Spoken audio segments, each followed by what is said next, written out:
Okay, so one of our speakers is having difficulty getting into the meeting, but we can make a start and then he'll join when he can. So my name's Amity. I'm the interview officer, one of the interview officers at Intermed School. I'm in my final year at medicine in Nottingham, and I did do an interview at Cambridge as well. But luckily, we've got some current Oxford and Cambridge students to also give advice today. So I'll let Kaya introduce herself. Hi, I'm Kaya. I'm in my 4th year at Oxford now at Trinity College, and I'm also the mentor strategy officer at Intermed School.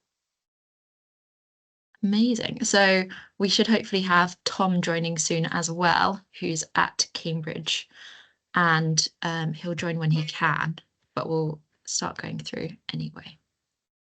So a lot of you guys mentioned some of these things when you were filling out your form to come to this webinar. We're going to try to address everything, but if you have any questions at the end, please let us know.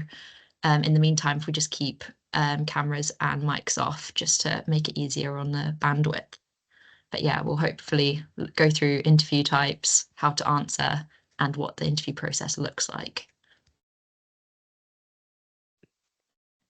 So I'm sure you guys at this point will be pretty familiar with this timeline. I don't know if you're in year 12 or year 13, but for Oxbridge admissions specifically, now they want you to do the UCAT. They look at your GCSE grades, your personal statement, and your A-level predicted grades. And then after that, it's the interview stage, which is what we're here to talk about today. For Oxford, you interview at 2 colleges in early December. So they do it after students have broken up for Christmas term. So it's usually like the 1st or 2nd week of December. And you have panel interviews. So that means that there's a number of people who will sit and talk to you for quite a long time. So it's quite different to an MMI. After interview at Oxford, they'll rank all of their candidates based off, basically they give you a score for each question they ask you, and then they'll make the offers. But the way that it works is even if your college doesn't have room for you, if they think you're good enough for Oxford, you'll get an offer from a college somewhere. So there's this pooling system that makes it really fair. And while Tom's not here, I guess I'll say the Cambridge bit as well, which is that it's pretty similar between Cambridge and Oxford. For Cambridge, you might get 2 interviews, but some colleges only do 1, and some are online and some are in person, while for Oxford, it's all online. And then again, after the interview, it's pretty similar, and they have a similar pooling system.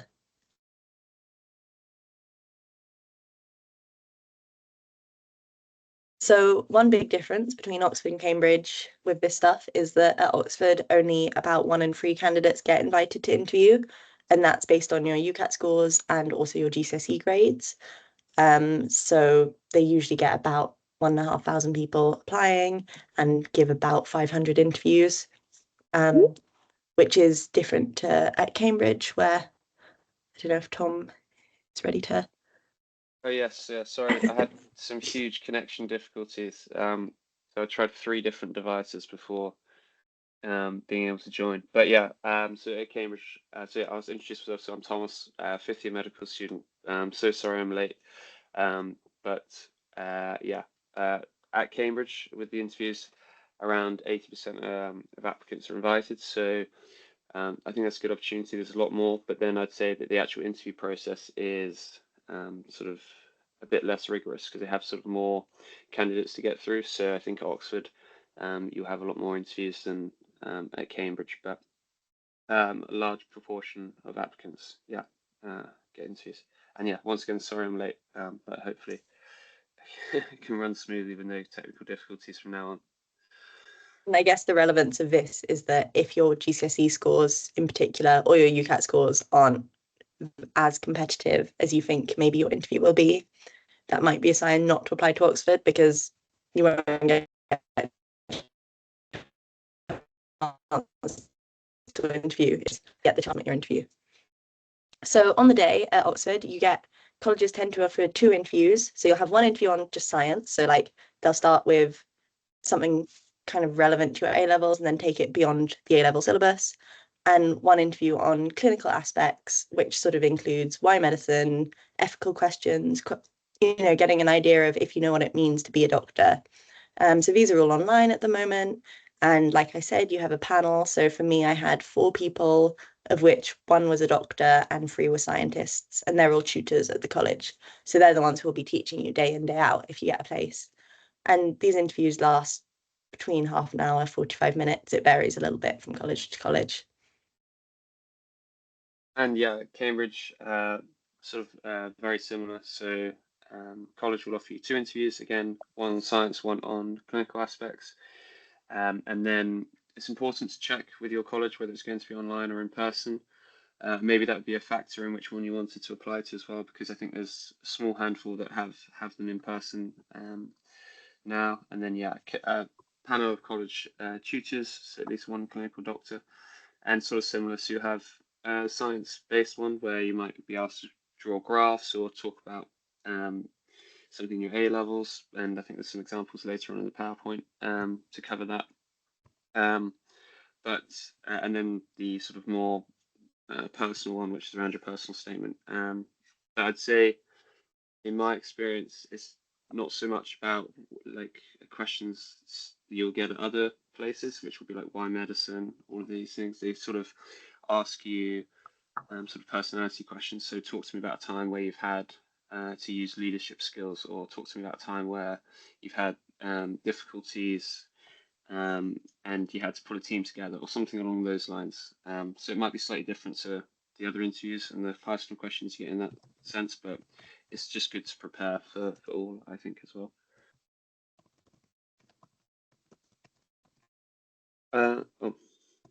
Sorry. So yeah, I guess overview of what the interview process would be like. Especially for the scientific one, they're sort of mimicking what a supervision or a tutorial environment would be like. They just sort of want to engage you in questions and see how you think is essentially the principle of the interview. So they want you to talk and they want you to take time with the questions, and I think that's the key. And they will warm you up in most cases. I think there's this connotation that Oxbridge interviews are really scary and they're going to throw a huge question at you and I expect you to answer it straight away. But in my experience and through speaking to other people, they do warm you into it. They sort of give you a few questions just to sort of get your brain working, and then they sort of delve down on whatever path they want to go. And they're sort of taking you down that path, exploring how you think about problems. And the way I describe it is they almost want to get you to a point where you don't know the answer and then see how you go from there. So it's not about getting the right answer. They'll take you down the path to the point where you're maybe unsure, and then they'll sort of test how you think in those situations. But yeah, and they want you to do well, and they really want to know how you think. So don't be too intimidated by the process.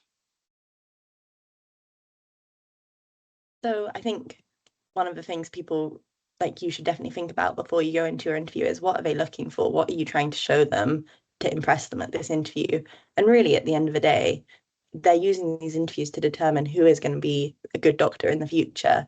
And from talking to my tutors at Oxford, they break this down into 2 sections, which is academic potential, and Oxbridge do place a lot of emphasis on academic medicine and research, but also personal character. So on the academic side, this is things like, will you be good in the tutorial environment? Can you solve problems? Can you think about things in a logical way?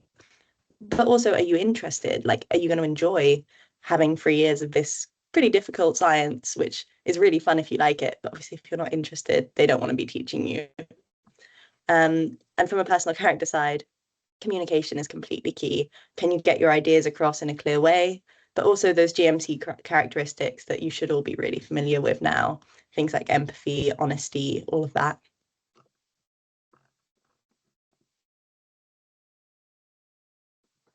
So, delving into the academic potential side of things, sort of splitting into problem solving and then academic curiosity.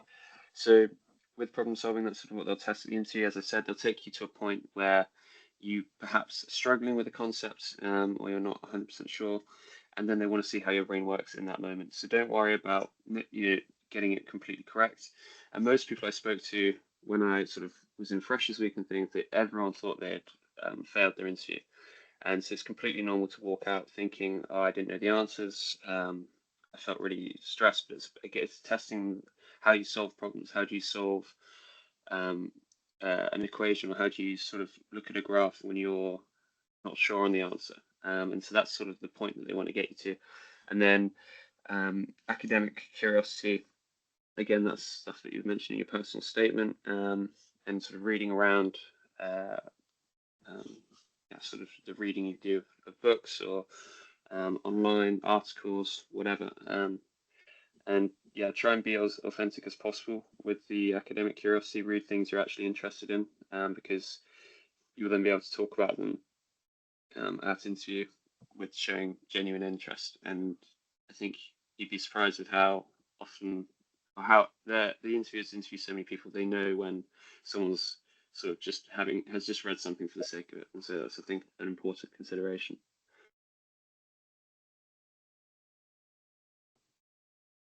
And so from a personal characteristic point of view, they'll ask you lots of questions to try and determine if you've got these traits that will make you a good doctor. So that's things like empathy, motivation, honesty, and the capacity for hard work is an important one. And these will be things, that comes across when you answer the ethical questions. It comes across when you answer white medicine. So even if they're not testing it directly, they're able to get a pretty good idea of it. So like Thomas said, just you've got to be honest about it, be authentic, and they'll get what your personality is like through that. From communication side, I think being able to clearly express yourself it's maybe one of the most difficult parts of the interview, but if you can get it down, it will really make you stand out. And there's a lot of little things that go into this. It's things like not repeating yourself, not waffling, but also not, when you finish your answer, you can finish your answer. You don't want to finish your answer by trailing off and going, yeah. Once you've finished what you're saying, look confident, smile, wait for them to ask the next question. But one part of communication that they say all the time they have people struggle with is listening. You're not going to be able to answer the question if you haven't heard the question. So don't spend too much time thinking about what you're going to say before they've finished asking the question, would be a really top tip from me. And just be confident. Whatever you've got to say, they want to hear it. So even if you think it's wrong, deliver your answer confidently, and that will make them think you know what you're talking about a little bit more, which is always good. And resilience, like Tom said, everyone thinks they failed. It doesn't matter. Yeah, and I'd also say on the communication side of things, I remember when I was in A levels, I just emailed or went to teachers that I'd never had any lessons with, and just asked if they could interview me and ask me questions about their subject for 30 minutes, or ask me about my personal statement for 30 minutes. And most teachers will be really happy to help you. And it's really important to do that with people that you don't speak to day to day, because you can obviously go to your parents and approach them, but it's about practicing speaking confidently to a stranger in a way. And I think, as you said, they're trying to work out how you think, and so don't let yourself down on the communication side of things. And you want to give yourself the best opportunity, and the best way to do that, I think, is through practice. But yeah, anyway, moving on to the different question types. So yeah, they have the about you sort of questions, which will be personal statement, why medicine, scientific interest, and then, as I mentioned earlier, sort of a time when you had to show leadership or a time when you had to show resilience. These are quite difficult to prepare for, but again, be honest, be authentic. They can read through it quite easily. So if you haven't read a book, or things like this, it sort of will come through. And then with the personal statement, just analyze almost every sentence you've written. So if you've said, I remember in my interview, I put sort of a generic sentence in my personal statement saying I like reading beyond my A-level subjects, and then they pulled that up and said, can you give me an example of when you did that?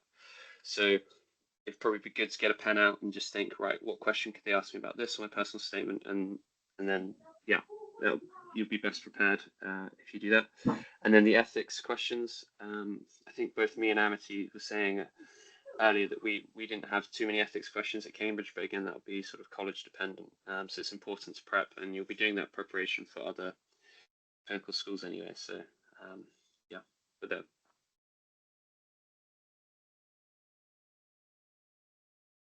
So some of the other question types that are a bit more unique to Oxbridge interviews compared to like an MMI, the data interpretation they're pretty keen on. So this will often be that they'll show you a graph from a paper they've written or that their colleagues have written, or a table or some aspect of experimental data, and they'll ask you to interpret it or tell them what you think is going on. And this is a pretty difficult skill if you haven't practiced it. So, and we'll get on to practice later. But at the end of the day, a lot of it just comes down to giving it your best guess, making something that sounds reasonable and that you can back up with logical reasoning. They don't want you to get it perfect. Communication skills, things like explain this concept. I think in mine, they asked me to explain to a 5-year-old why she has red hair when both her parents also have red hair, something like that, testing if you can put concepts into clear words, and also scientific method. Like I said, Oxbridge is pretty research focused, asking things about experimental design, what makes a good scientist and what makes a good experiment is something that could definitely come up. Yep, so we mentioned a few preparation tips. So personal statement, analyze that. I think that's the key. A lot of the personal questions will be tailored around the personal statement. And if they're not tailored around it, it's a good basis to form sort of your question structure on. So definitely have a look and look for points where they might ask questions. And then A levels, I'd say it's good to have sort of a base knowledge on everything you're doing. I mean, you're studying for A levels anyway, so I assume that'll be a given. But again, the question types you get for your scientific knowledge won't be specifically, they're not testing how well you know your A levels, but what they might do is they might give you a question where you have to use sort of a principle that you've maybe learned from your A levels and incorporate that in. So that's a good, but don't think I have to be A level ready for my interview, because as I said, it's not so much about what you know, it's about how you think. So they'll just try and get you to that point where you are unsure. But it's good to sort of keep up to date anyway with your studies and just have a good understanding before you go in. And yeah, so another kind of important aspect of preparing is being a bit aware of what's going on in the medical world, because the chances are they're going to ask you about things that are topical. So I did my interviews in 2021. They asked me about the COVID vaccines. Especially, they're all narcissists. They'll ask you about their own research, because that's what they're interested in, right? So look at anything important that's coming out of the uni recently. You can go on the Oxford and Cambridge websites. They'll have big headlines about their most important research. There's always exciting new stuff coming out. Just keep an eye on it. Again, ethical cases, interesting ethical things are in the news all the time. Things like Lucy Letby recently. So being a bit aware of that will make a big difference. And we've touched on this briefly, but practice is really key. Practice with anyone you can, with your friends, family members, but also with teachers, especially ones you don't know, like Tom said. Even if that's, you learned something in your A levels that morning, explain it to your mom or your little sister, whatever. See if you can get the information across in a clear way and get them to understand it. Find an area that you're interested in, get a paper on it and look at the data, look at the graphs and see, can you understand what's going on in these graphs? Try it first without reading the keys that they give you underneath, and then have a look at the data, at how they explain it and see if you got it right. And when you're reading the papers, ask yourself, like, why have they chosen to do it like this? Why have they presented the data in this way? How would I do it differently? Because that's exactly the kind of question that they could ask you at your interview. So getting that kind of thought process going is really good.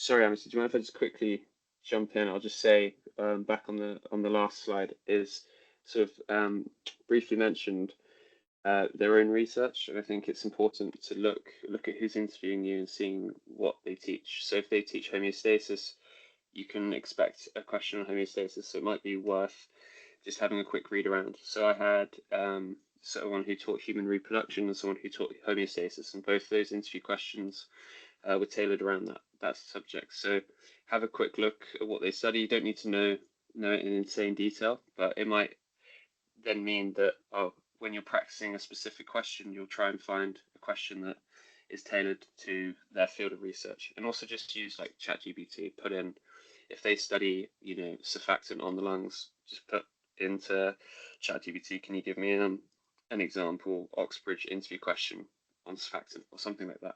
But yeah, sorry, that's what I wanted to say. So like I said at the beginning, I did a Cambridge interview, and unfortunately I wasn't offered a place, but I was put in the pool. So any advice that I'd want to give to people who are sort of in that middle area and wanting to know how they can do better than a sort of fairly standard kind of student, I would say, first of all, don't believe them when they tell you that this isn't an interview you can prepare for. They said that to me on my open day, and I took it far too much to heart. It is something you can prepare for, like Tom and Kay have been saying, all those things that they recommend to do, please do them. Another thing that I think I definitely could have done better on was talking through my thought process and stating the obvious when that's the best thing to say. It is, I was afraid of looking silly by saying the obvious, but it definitely helps. It's a good place to start from, and they'll correct you if you make any mistakes along the way rather than you jumping ahead of yourself. And yeah, a couple of specific things. I'd say in my interview, I was asked to talk about a topic I'd done recently in school, and I would definitely recommend having something in mind that you've done recently that you're really confident in, all the terminology, because I think I was a bit forgetting some of the key terms on the spot, and it would have been good to choose a topic that I'd done a bit more recently, rather than something I'd done ages ago. So that's a sort of more specific tip for if they ask you that question. And also, yeah, know how to pronounce things. They asked me about something I'd done in my EPQ, and I'd imagined it was always pronounced one way, and then they didn't understand me when I pronounced it wrongly in my interview. So worth just getting Google or something to pronounce anything you're not sure on. So in the spirit of getting prepared and starting to prepare early, we're going to go through an example question. So this is one that I had in my interview, and I would really encourage you guys to get out a piece of paper and a pen or get the notes up on your phone. So they asked me to draw a graph to demonstrate the pressure in the aorta during systole and diastole, and they gave me a whiteboard. So I'm going to give you guys a couple of seconds to get out something to draw on and have a think about what you'd put.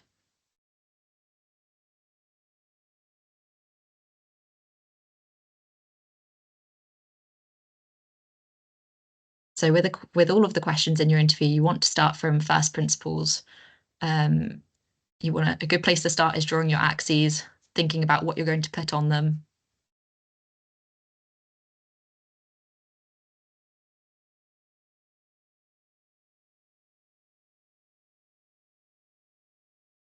Some other things to think about when you're trying to get the shape of your graph. When does the aortic valve open? During systole or diastole? Hopefully most of you put pressure on your y-axis. And I think it's sensible to put the cardiac cycle on your x-axis. How far along it would you start? The shape of your graph. And what might the pressure be in the aorta before the aortic valve opens? Would it be 0? Hopefully most of you are thinking probably not. So probably somewhere higher. So everybody try to get a shape of a graph.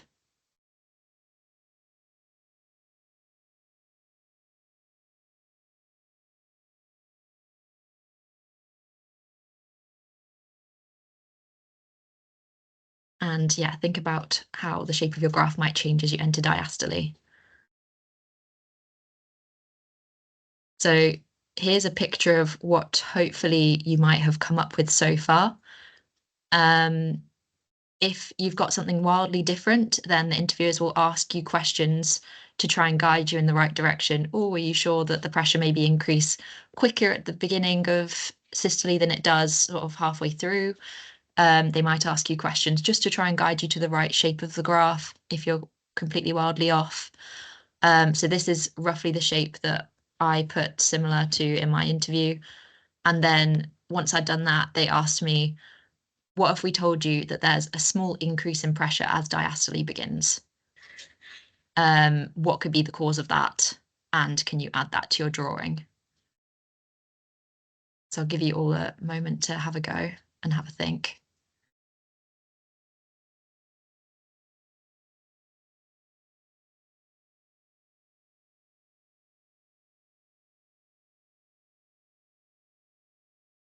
So here's the answer. The red line on this graph is the answer. The others are just to help you understand the context. So what causes that increase in pressure is the aortic valve closing and the blood rushing back and hitting it. So that's what causes that little spike just at the beginning of diastole. But if you said something different, if you thought something different, the interviewer would ask you more questions to try to guide you into the right direction. See if you can take their questions on board and think it through a bit more. And yeah, I think it's worth saying that if you get a question, something like draw this graph, don't just sort of sit there in silence and draw, and any thoughts that are going through your head. So as Amity said, if you're thinking you want to start at a higher pressure, say, well, I don't think the pressure will be a 0, so I'll start here. I think, and just speak through it. And I think as well, like if you're unsure on a term, if they ask you a question, and say in this case, and you don't know what sort of the terms mean, I think it is so fine to just ask them to clarify the terms. I don't think they'll give you anything too crazy, but rather than sort of sitting there in silence or guessing with terms that you don't know, give yourself a real chance and just say, "Oh, I'm really sorry. I've not come across this term, or I've forgotten what this term means. Would you mind explaining it?" And they'll be more than happy to. So I think that's probably. Even if that means that when you start, you're literally sat there going, okay, the aorta, what do I know about the aorta? I know that the aorta is attached to a ventricle. Oh, is it the left or right ventricle? I think it's the left ventricle. Just speaking it through like that will make them at least know that you're approaching it from a logical perspective and that you're kind of on the right track. Absolutely.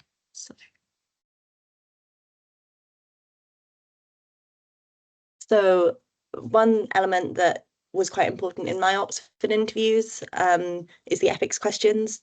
So they really like to ask some quite complex and nuanced ethical questions. So I thought we'd talk about how to approach them quickly. You'll hopefully all be aware of the 4 pillars of ethics and medical ethics, which are a really helpful framework to guide your answers.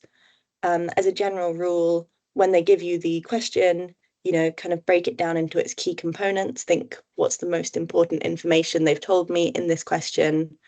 And then you've got to balance arguments for and against whatever the argument is. And like it says here, save your opinion until the end. So you can start with, well, some people might say this is right because of this.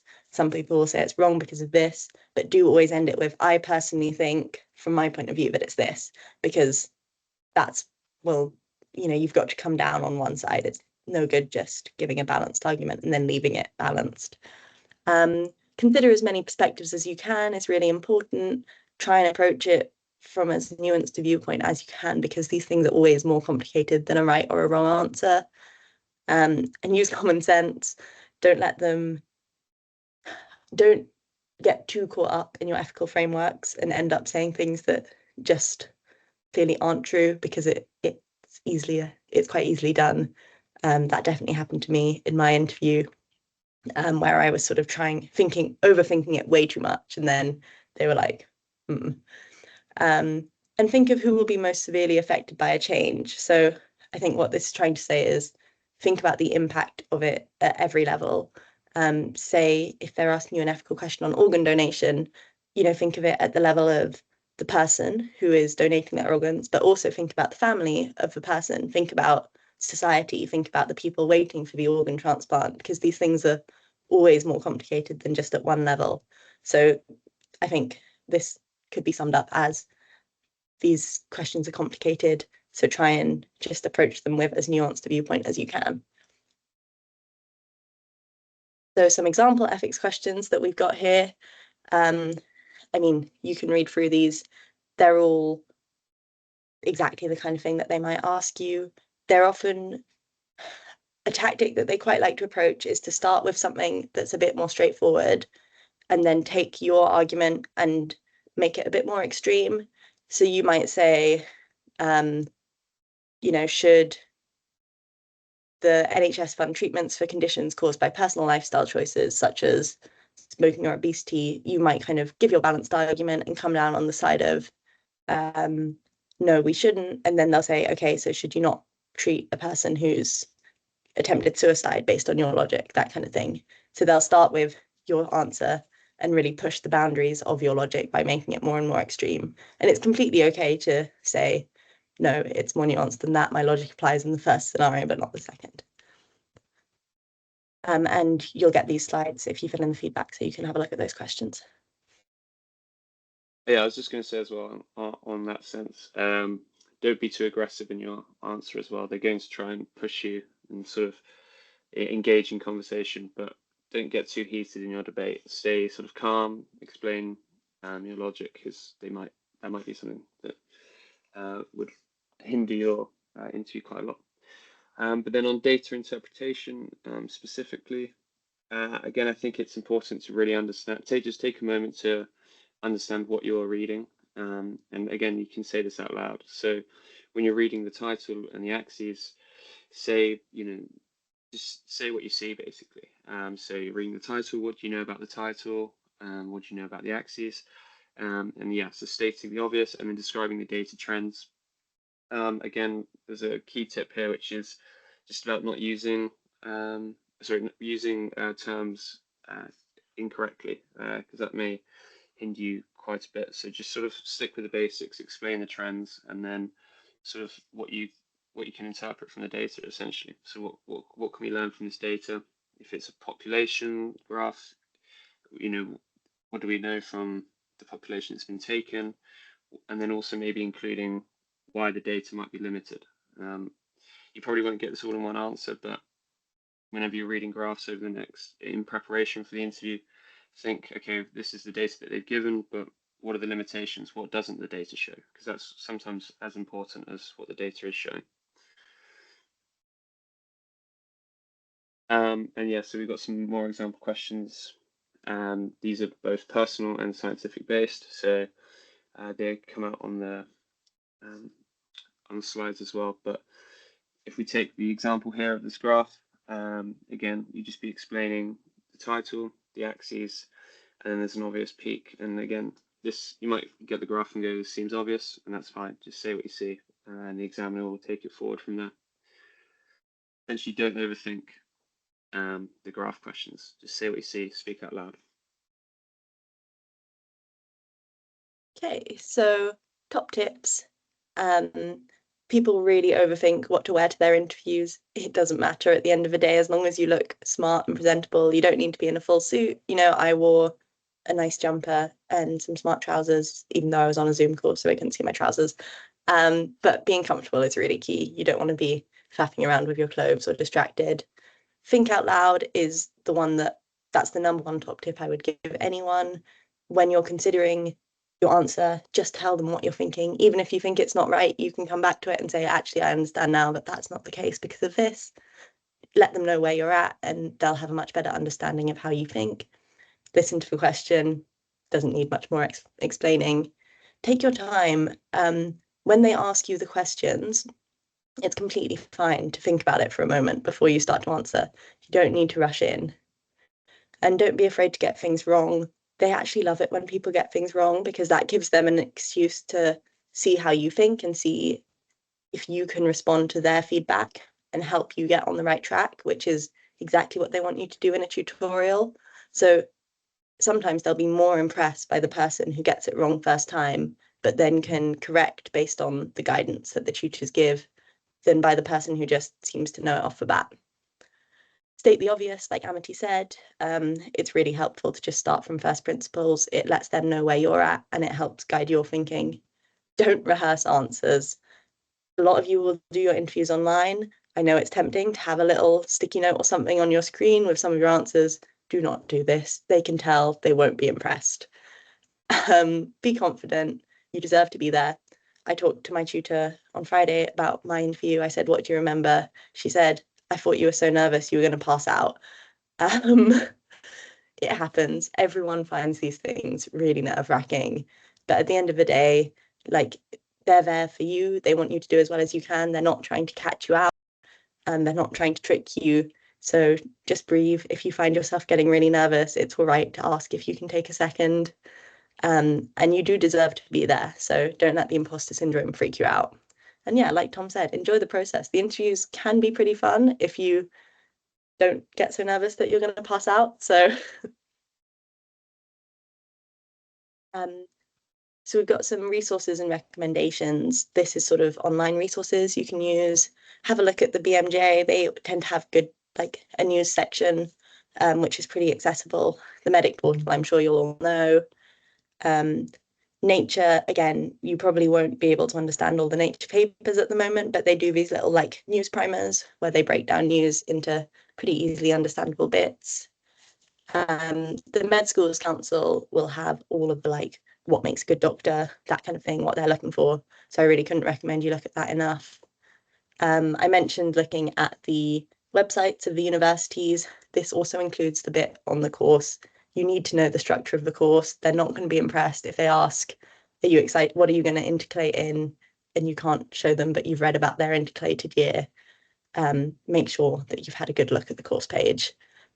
Life in the Fast Lane is a blog by an A&E doctor. I'd say about 75% of it will be too technical for you to understand at this stage, but there are some quite nice blog posts on being a doctor and what that's like. So I'd recommend that. And like Tom said, ChatGPT can be quite helpful in the early stages of your preparation to help guide your answers, but obviously don't over rely on it later because it's not always that accurate. People always ask for book recommendations. For those of you in year 13, don't try and be reading new books now. Your interviews are in 2 weeks. It's too late. But if you're in year 12, these are the ones I liked. The top two are the ones I really couldn't recommend enough. A Fortunate Man is about the life of a country GP, and it's a really good look into some of what makes medicine so special in a lot of ways. Bad Science is by an Oxford tutor who basically is very passionate about people who use data wrong. And it's really fun to read. He's a great writer, so it's quite an easy read. But even if you don't get to talk about it in your interview, it's really helpful to help you approach the questions.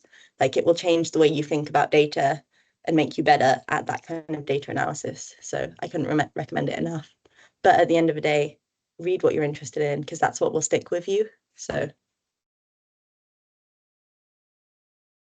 Oh yeah, and I'll also just say with ChatGPT, don't, as we said, don't sort of use it for answer generation, but it can be useful to formulate some example questions just so you can think through them and go, oh, can I answer this? Can I answer this? But again, don't over prepare.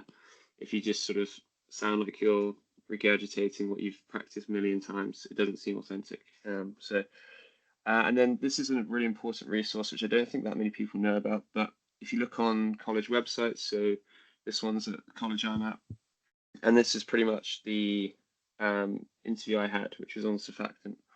And so there's a link here, so when you get the slides, check out that link. But there'll be so many across the different colleges, and they really break down how the interview process is going to go. And similarly, if you go on YouTube, they have examples of interviews and how they'll go as well, so you can understand the tempo and just the style of interview, so it's not as big of a shock when you first go in.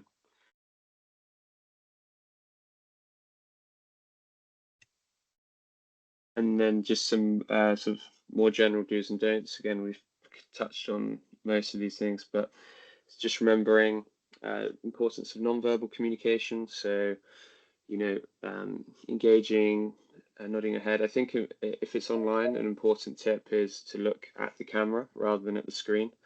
Obviously, you'll be looking at them, but you'd be surprised at how much of a difference that makes. So if you can try and set up your laptop or whatever you're using so you can look into the camera, it'll feel a lot more personal from their point of view, and I think that can make a huge difference.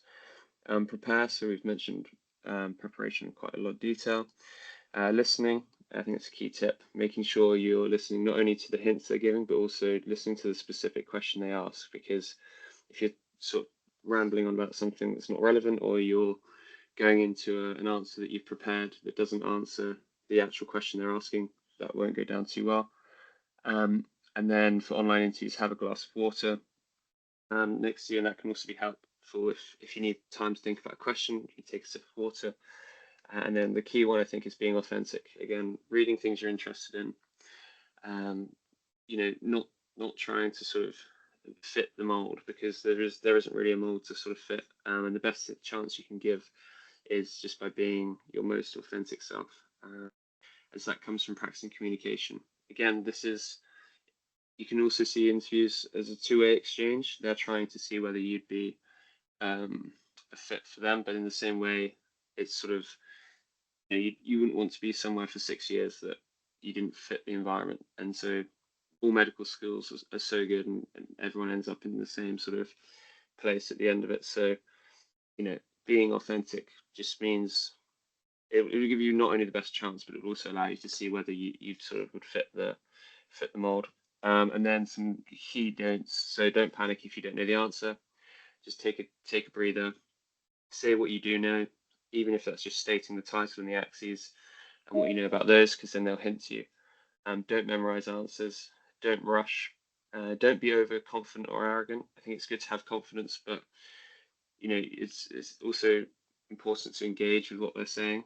So make sure you're not sort of just stating that you're completely correct and your way is definitely right. Have some leeway, have some conversation. Don't criticize other careers and institutions. I think that one's quite obvious. Don't ramble or repeat yourself or trail off. Some of you might probably be thinking, why is this guy talking about not rambling when that's all he's been doing? Don't argue aggressively, which we've covered. And I think it's important, don't ask a question just for the sake of it. We had a discussion yesterday about the question side of it. You'll get mixed advice on that, but I'd say if you don't need to ask a question. I didn't ask any questions, so I wouldn't just ask one for the sake of it. Yeah. I think that sort of sums up everything. I'll pass over to Amity to sort of conclude. Yeah, so that's everything from us for today. If anybody has any questions, feel free to type in the chat, speak out loud, turn on your camera, whatever you feel like. Please do scan the QR code on your phones. I'll try and post the link in the chat as well. We've got some extra practice questions. Some of them came from our interviews, so definitely worth having a go at. So if you fill out the feedback form, we'll send you the slides and they'll have the extra questions at the end. So yeah, please do fill out the feedback form. It's definitely worth it. And yeah, if anybody has any questions, please let us know. We'll be here for another couple of minutes.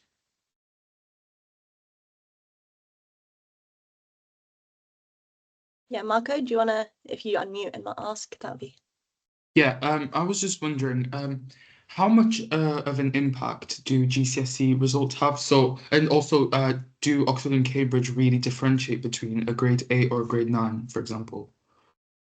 So for Oxford, I can say they have an algorithm which doesn't differentiate between an 8 and a 9, but they look at the percentage of your GCSEs that are 8s or 9s versus that aren't, and they look at the number of 8s or 9s you have. So almost everyone who gets an offer from Oxford will have all 8s or 9s, or all but one 8s or 9s kind of thing. Like a very high proportion of their grades will be 8s or 9s. But it doesn't matter so much if you've got 8 GCSEs or 12. Like, they understand that schools do it differently. And that is about half of what allows you to get ranked for an interview. So that and your UCAT scores. Tom, for Cambridge? Yeah, I think it's quite different in Cambridge. One of my colleagues, I think he got I think he got 5 and a 6 in GCSEs. And so there's a huge mixed bag of results. So I think if your GCSEs aren't quite up to the Oxford standard, and you want to apply to Oxbridge, Cambridge is definitely a better option. Again, I'm not sure if they differentiate between 8s and 9s. I'll have to check. But again, they don't put too much emphasis on GCSEs anyway. And especially if your predicted grades, or if you've actually already set your A levels, I think that's the two ways. They care way more about that than GCSEs. Okay, thank you. And of course, the flip side is the A level offers are higher for Cambridge than for Oxford. So, Thank any you. other questions?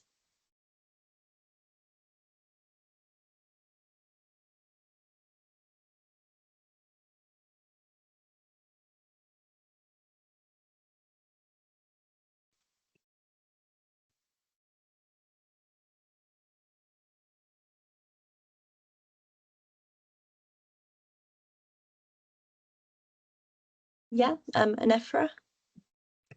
Hi, I was just wondering if it's worth signing up to an interview preparation course. Um, I think a lot of them are very expensive. A lot of them are from people who won't necessarily be able to offer that much more than what you can get for free online. I'm a little bit cynical about the ones where you have to pay a lot of money. That being said, I'm sure there are some that are quite good, and if it gives you an opportunity to do more practice, then yes, but don't feel like you need to be spending hundreds of pounds on it, because that's definitely not the case. And to plug our own charity, we do a lot of stuff like this where it's coming straight from actual medical students who have done it more recently than the professionals who run those courses. So things like the Intermed School, we've got Oxbridge interview mocks coming up in a couple of weeks. Stuff like that is just as helpful, and it's free. So I don't know, would you guys agree with that? Yeah, I definitely agree. I think, to be honest, even doing this web, I mean, no one really knows what they're looking for because each tutor's different. And I think a lot of it comes down to interpersonal skills, communication, and how you think. I don't think a course will necessarily change the way you think. So, as I said, it's about being authentic as well. I mean, I definitely not recommend it. The only thing it might be useful for is interview practice. But again, I think if you just sort of have the confidence to go up to your teachers at school and say, can you just give me a mock interview over lunch? Most of them will say yes, and that's probably better prep than what you'll get one of those courses. Obviously, if you have sort of this like almost endless money, then yeah, it would be probably more use. It might be useful, but I certainly wouldn't recommend it. And I'd say if you are looking for a course, try to get one that has involvement from current students who've done that exact interview before, because they're, going to be more useful than people who just do it to make money. Thank you. Just a quick follow-up question. You mentioned asking teachers, what kind of teachers? Because I don't think any of mine have any like medical knowledge. Yeah, so I mean, I had my physics teacher ask me questions. I had because again, I think the example question we've gone through, they are medically based, but ultimately, you're applying to do the medicines course, so you've not really been taught any medicine yet. So I think for me, it was just more practicing speaking out loud, thinking out loud, and also tackling topics I'd never done before. So I went to my physics teacher, he had a PhD in astronomy, and I said, "Can you just give me a problem in astronomy and just work me through that?" And he was like, "Yeah, more than happy to." And so then I just practiced thinking on the spot, and I think that's the skill because you'll never be able to. I mean, you can do all the reading, but they'll definitely find a question that you don't know something about, and so that's when the interview really starts, in my opinion. So I wouldn't worry too much about their medical knowledge. It's just about practicing speaking out loud, practicing how you think. And again, I had another physics teacher who spoke to me about like circular motion, which doesn't seem relevant to medicine, but things like pressures, that's very physics based. So maybe go to your physics teacher, even if you don't study physics, say, can you just give me a mock interview around pressures, because that's such a big thing in medicine and might come up. So things like that. If that answers your question. I did it for my chemistry teacher, which again, because everyone, at least for Oxford, everyone has to do chemistry A level. So often the knowledge they'll assume you start with is chemistry A level. So a chemistry teacher can be quite helpful from that standpoint. Yeah. Dia, do you want to ask a question? Hi, I was just wondering if you guys knew the weighting for the UCAT this year for Cambridge in particular, just because the first year they're using the UCAT. I'm really sorry, I don't actually know. If it's not online, I wouldn't be able to find out. Um, the only thing I'll say is, as we mentioned earlier, quite a lot of applicants get offers for interviews, so I'm not sure. I don't think they try many places. Sorry, Cambridge, I don't think has any specific cutoffs. And I can only go off the BMAT, but when we joined, there was a huge list of distribution of BMAT results, and there's such a wide range. So even if you've not scored as high as you'd hoped, it doesn't mean that you can't sort of get in. And I assume that principle would apply to the UCAT as well. Because otherwise, I mean, I always think of it as if it was just based on UCAT, they would just take the top 100 UCAT scores and then be done with the application process. But they sort of just use it to get that 80% for Cambridge, I think. So sorry, I can't give you a Thank you. That's really helpful. Thank you. In general, for both, once you've done your interview, they care much less about your scores than they do about the interview. Like, I know for my year, I met someone who'd applied. He had full marks, like top scorer in the whole country for his BMAT, and he hadn't got a place because they didn't like his interview. So it's not like your scores don't mean that much once you've got your interview. Any other questions?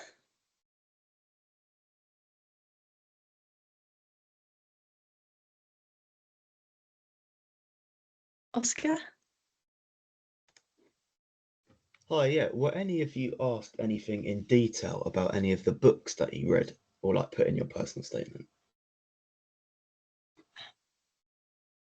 I think in general, they have so many applicants to interview. So if you've put your books in, unless they've read those books, they're not going to ask anything specifically because they have to see, you know, they have to have however many applicants in a day, and so they're not going to sort of read or buy every book and look through it. If it's a more common book, they might ask you something specific, but it'll probably be more something like, what did you learn, or what were your main takeaways?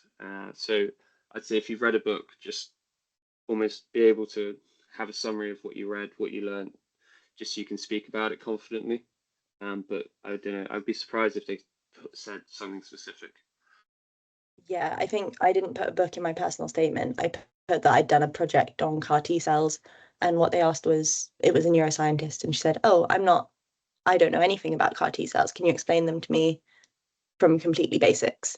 So it could be something like that. Yeah. Oh, yeah.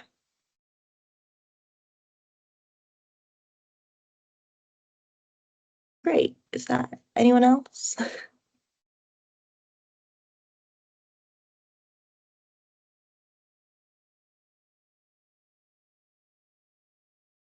Okay, so unless there's any more questions, you can always email everybody who got a link should have access to my email. You can always email me if you've got anything else.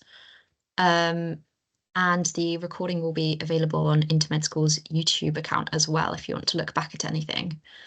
But yeah, unless anyone's got any more questions, we'll wrap it up there. And just to plug, if you're in year 12 and you're eligible, do sign up for the mentorship program with Intermed School, because that will match you with a current med student who can help you with your application. It's a really great resource. Just go to our website and you'll find the sign up form.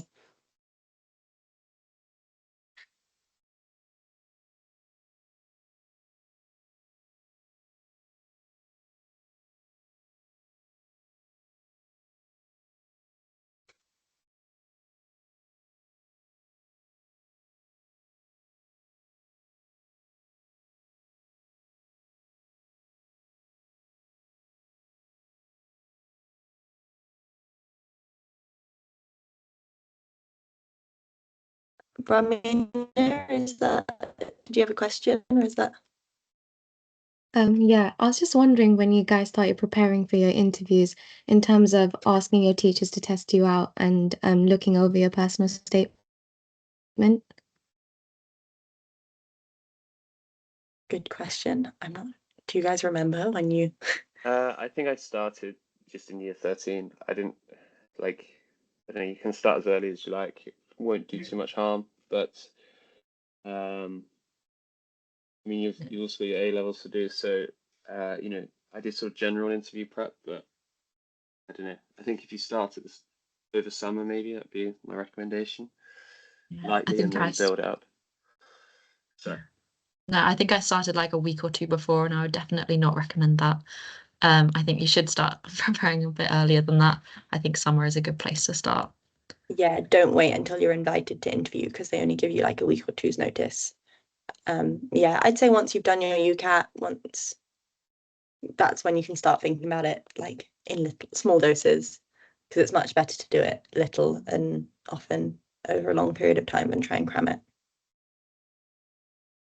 Thank you.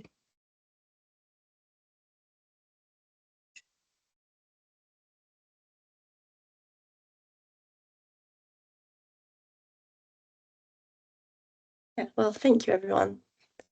Yeah, Coming. thank you everyone for coming.